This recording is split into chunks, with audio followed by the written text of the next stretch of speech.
James, James 1.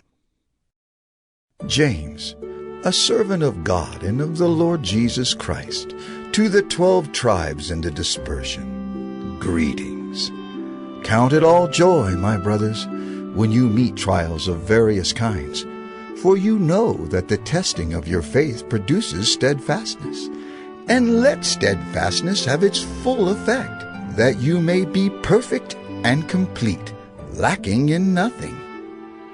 If any of you lacks wisdom, let him ask God, who gives generously to all without reproach, and it will be given him. But let him ask in faith, with no doubting. For the one who doubts is like a wave of the sea that is driven and tossed by the wind. For that person must not suppose that he will receive anything from the Lord. He is a double-minded man, unstable in all his ways. Let the lowly brother boast in his exaltation, and the rich in his humiliation, because like a flower of the grass he will pass away. For the sun rises with its scorching heat and withers the grass. Its flower falls and its beauty perishes. So also will the rich man fade away in the midst of his pursuits. Blessed is the man who remains steadfast under trial, for when he has stood the test, he will receive the crown of life, which God has promised to those who love him. Let no one say when he is tempted, I am being tempted by God. For God cannot be tempted with evil, and he himself tempts no one. But each person is tempted when he is lured and enticed by his own desire. Then desire, when it has conceived, gives birth to sin, and sin, when it is fully grown, brings forth death.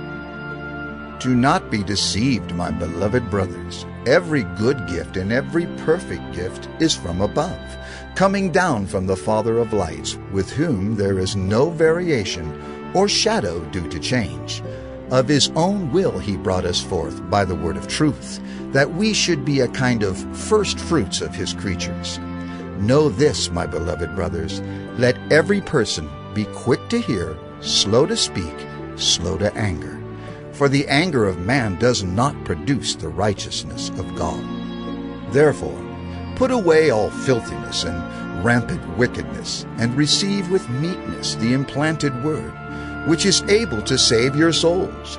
But be doers of the word and not hearers only, deceiving yourselves. For if anyone is a hearer of the word and not a doer, he is like a man who looks intently at his natural face in a mirror.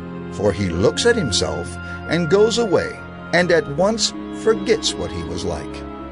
But the one who looks into the perfect law, the law of liberty, and perseveres, being no hearer who forgets, but a doer who acts, he will be blessed in his doing. If anyone thinks he is religious and does not bridle his tongue, but deceives his heart, this person's religion is worthless. Religion that is pure and undefiled before God the Father is this: to visit orphans and widows in their affliction, and to keep oneself unstained from the world.